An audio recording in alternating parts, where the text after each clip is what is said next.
All right, so here we go. Jumping right into the draft. Frank's Furters does get first pick, first ban. Late Night Fogeys did pick Dragonshire for this map. Yep, that was what I was about to say. I was gonna say that Artanis really screwed you guys over last game, so just ban it out. Just don't deal with it this game. Right. Sylv, interesting ban. Sylv is always pretty strong on maps that do have big heroic units. Diablo, right, and there's solid Diablo tank. again, right? Yeah. Yeah, after that last game, I would have first banned Artanis as well, if I was on Frank's Furters. Interestingly, Late Night Fogeys first banned Sylvanas last game too. And Frank's Furters first picked Diablo last game. So far, draft is the same. I expect it to start changing now, though, to be honest. So I don't know the strengths of each team, but they do pick up Malfury and Ragnaros. Pretty good meta picks right there. And, okay, so draft staying the same, except we're going to go ahead and swap Ragnaros for Artanis because Ragnaros was banned last game. But we still the mouth. And like I said, just that one swap. So, interesting. Okay, now we're getting into something different. Zarya was banned last game later on. I do like Zarya. Zarya, another Korean favored pick. Oh, Zarya was all over the place in every HGC game today.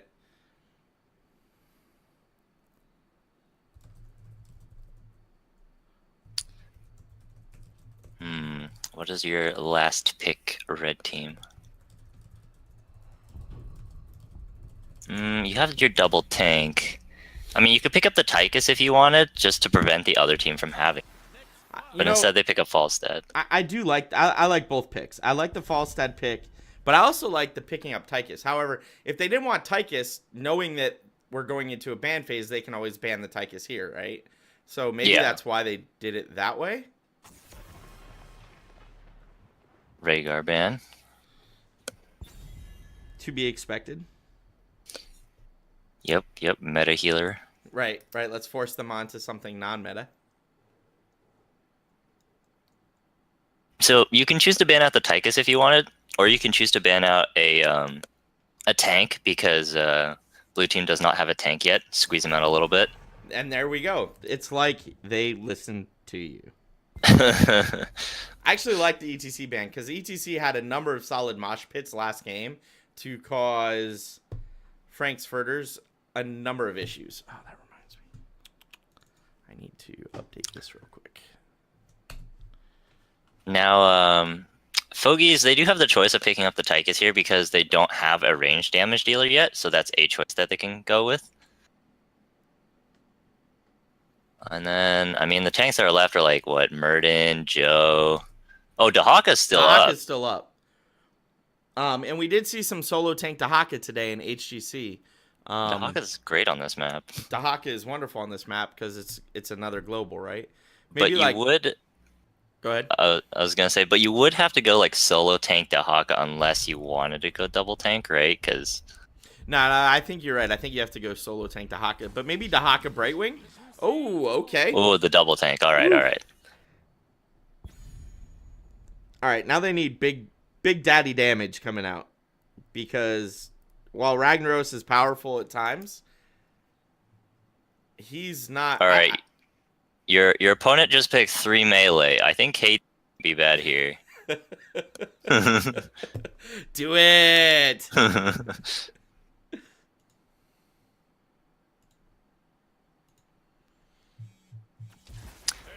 Oh, they just had to go Tychus instead. Tychus Ariel. That's also a good pick, because they did pick double tank. Tychus does really good versus double tank. Well, and 3 melee, right? There's nothing wrong. I mean, he's going to spray all 3 of them. So yeah. I really like the Tychus pick, actually. It would have been cool to go to have Tychus and KT instead of the Falstad, but they wanted the global, so I get it. And Gul'dan. All right. Okay. Okay. The Gul'dan mouth combo is not as good as like some other combos like Morales or Gul'dan, but it's still pretty solid. Right. Agreed. We'll have to see how this goes. I might think Frank's Furters actually got the better draft here. But we shall see how it goes because we're jumping into the game.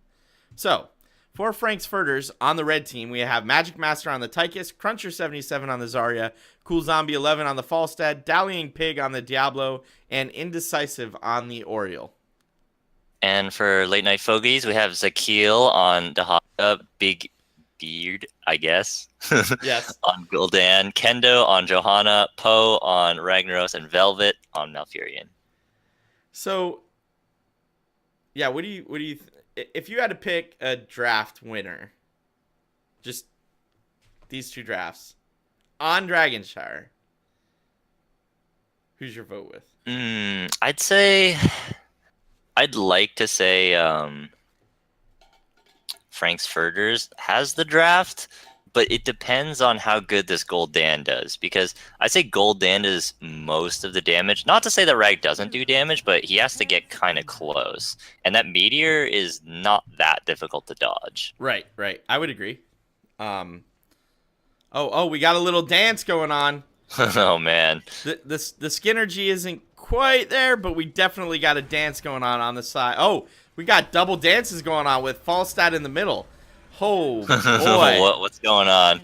Wow. So the Skinnergy isn't quite to the level we were hoping, but we definitely got a dance on both sides. So I will take that. I'm going to go ahead and accept that as... We don't got a battle this time. We got a dance party. Dance party. All right. So let's see. All five, everybody going middle, as is normally the case here.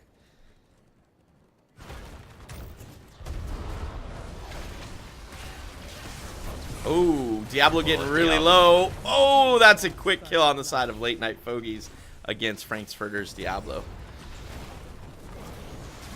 Maybe we don't have to worry about the damage. That Diablo went down pretty quick. But, you know the problem with Diablo, right? The later the game gets, the more souls he has, the longer he's going to survive. You know, when he walked out there, I was just thinking to myself, is he going to pull a liquid here? Come on, man. I don't do that anymore. Yeah, you grew out of it, but you know. that was reminiscent of something that I used to do. I will admit to that. We do have Dahaka solo laning up top against the Falstad and winning that battle. Falstad already having to tap a minute in. That's always concerning being the solo laner when that happens. If you have to tap a minute in, you start to worry about what's going to happen. Diablo taking all three of those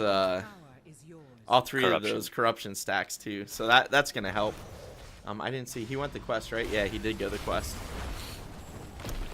And Late Night Fogeys putting out a ton of damage in this bottom lane. I stand corrected. There's some serious damage coming out. And it looks like Frank's Furters is kind of doing a 2-2-1 split and not rotating the way that the Fogeys are. Late Night Fogeys looking to pick up this dragon, but with both Tychus and Ariel there, I'm not sure that's going to be possible. But they might get it. Johanna might zone these two off enough for Gul'dan to pick it up, but no. So, Ariel, you might want to be careful there. Dahaka's in.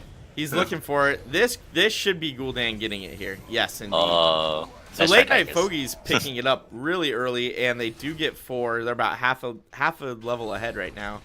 If you notice, Falstad also used Fly to top lane to try to secure that point, but unfortunately it was too late. I did not see that, did he? So his Fly's on cooldown too then.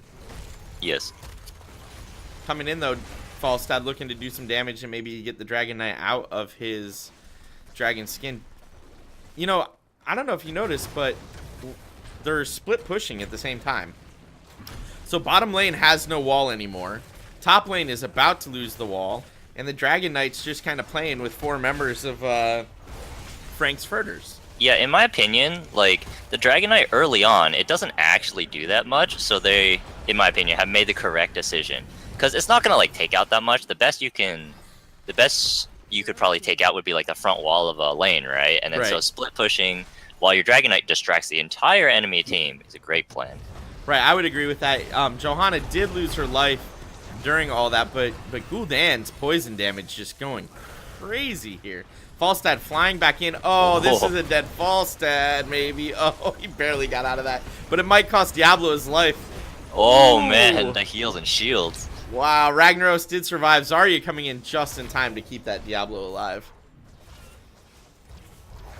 So we do have 2 kills on both sides. Late Night Fogeys is ahead on a structural level, though. They do have a number of walls down. If you look at Diablo's talents, right, he has Life Leech. How do you feel about this against this comp? Wait, oh. I mean, I can understand it, right? They have like a couple of tanky targets. They have Dahaka, Joe, and then Ragnaros. You can kind of use Life Leech on. What do you think?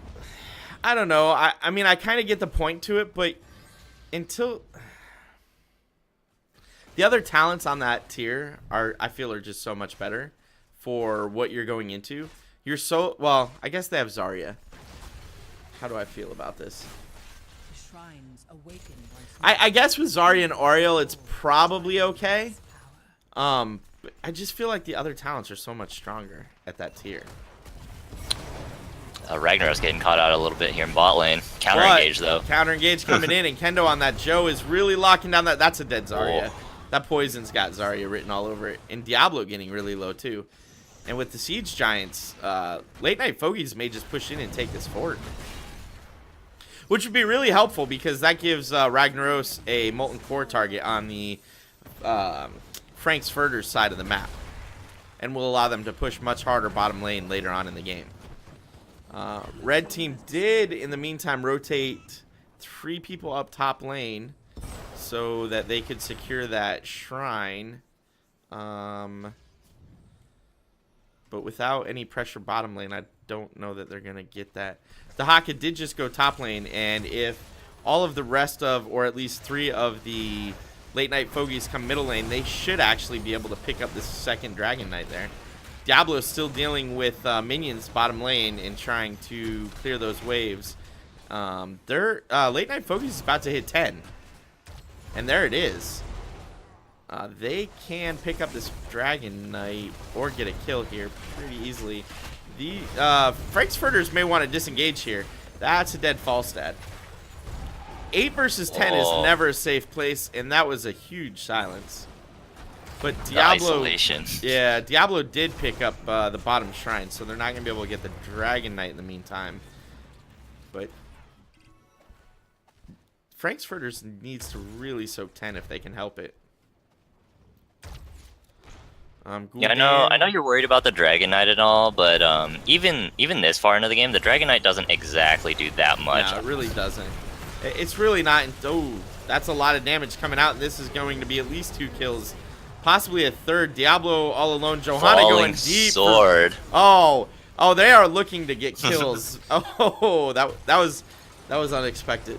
Man, when do you ever see Falling Sword? I don't know. In fact, I assumed she had Blessed Shield. I hadn't even looked. And when they started the engagement, I'm like, okay, here comes the Blessed Shield. And then there was no Blessed Shield to go out. Falstad trying to stop the Haka top lane from getting this shrine. This might be bad for Falstad. He's going to get out. So they get the middle fort. They have the bottom shrine. They have the top shrine. Kendo and that Joe is picking up the dragon. It's only 7 minutes in, so this dragon isn't super strong. But Frank's Furters still doesn't have 10. I'm a little concerned, but that's a dead Ragnaros. That was a good kill by Diablo. Yeah, nice pickup there on Frank's Furters. And Zarya coming in from below, looking to maybe help throw some damage out there. I think they're just going to get maybe that tower, and that's it. And then back out. So Late Night Fogeys not getting a ton out of this Dragon Knight. But not really losing anything either, and still keeping a decent lead. We do have 10 for both teams now. So Zaryo did go Graviton Surge. Oh, this could be a lot of damage coming out. Falling Sword is going out. Oh, and that's a dead Falstad. Diablo dropping the APOC, and that's gonna catch nobody there. Ragnaros throwing his Sulfurous Smash. And it looks like we might get Ario as well there. Yep. So Late Night Fogeys getting 3 for nothing. And they're going to pick up this Diablo, I think. I don't think Diablo's going to get away. It's going to be close if he does. Oh, Rag Meteor. Oh, so close. So close. Okay, so Diablo does survive that. And we are going to see Late Night Fogeys invade the top Bruiser camp on this side of Frank's Furters. I like that camp steal. Now is the right time to do that. Dahaka might not get out. Yep, he does before Taika sees him. And we have Ragnaros and Malfurion taking the bottom siege camps. We have 3 members of Frank's Furters defending the top. And Johanna Gul'dan taking Late Night Fogeys Bruiser camp. So almost all the camps are painted blue on the map. The only camp left is the one at the far bottom lane. So if you're Late Night Fogeys or Frank's Furters, what do you do? And it looks like Frank's Furters are going to try and take this camp.